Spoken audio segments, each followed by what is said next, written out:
Hey guys, what's up? It's Charlie here, and today we're going to be looking at 10 life hacks that should be illegal. We all know life hacks. They can be great and useful. While these life hacks are great and useful, some of them are illegal and definitely immoral. But they are real life hacks that people have actually tried and tested. So remember, do not try these at home. Before we get started, be sure to leave a like and subscribe and comment I subscribed and I'll try to reply.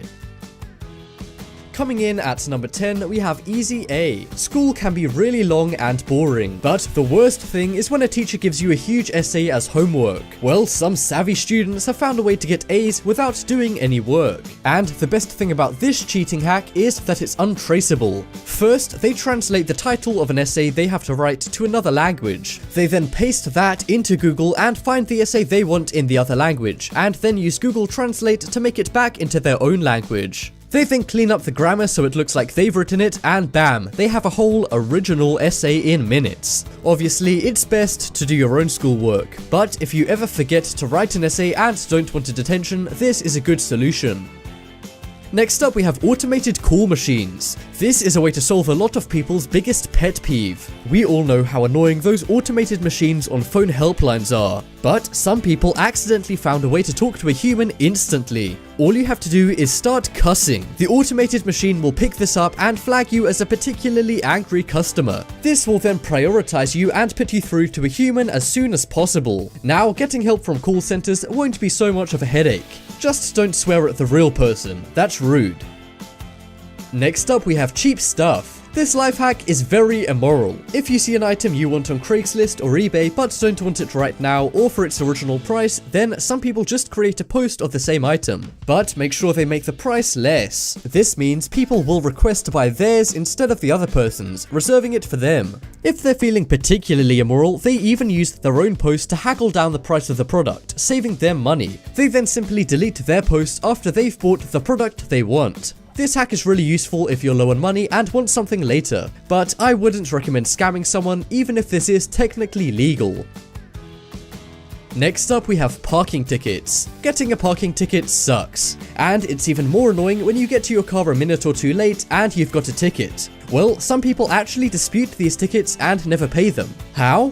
Fake evidence. Some simply walk up to a nearby car and take a photo of the receipt in their car window. All they have to do is make sure the car's ticket is still on time. They then submit the receipt as fake evidence to avoid ever paying a parking fine. This one is likely illegal though, so don't do it.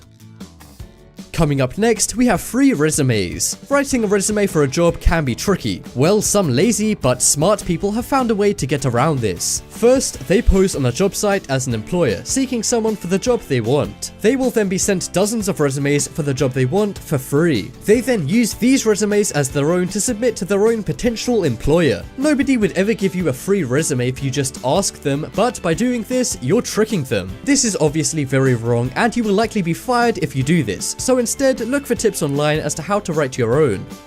Next up, we have free money. This is a very simple tip which works surprisingly well. In thrift shops and second-hand clothing stores, there's a way to get free money. Some people always check the pockets of old jackets and usually find money in them. One person on an internet forum claims to have found over $50 in one jacket at a thrift shop. They say it's technically not stealing, but I'm sure that's debatable. I hope they at least bought the jacket so they're not scamming the store. And if you ever give a jacket away to a thrift shop, then be sure to check the pockets for money beforehand.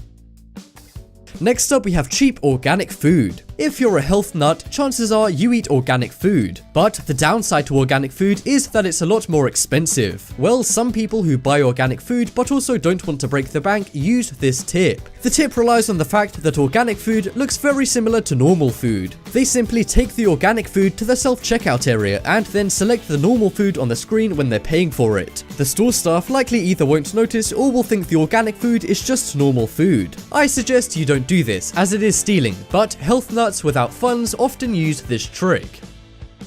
Next up, we have lunch money. This hack is really nasty, and even worse, it involves stealing from your colleagues. First, the person doing this gets some buy one get one free coupons for a restaurant. They then volunteer to pick up the office lunch and take the money for it from their colleagues. They then buy the food but for half price thanks to the coupons. But instead of being an office hero and informing their colleagues about this, they simply take the extra dollars. I guess some people do this to get back at nasty colleagues, but even so, this hack is really mean.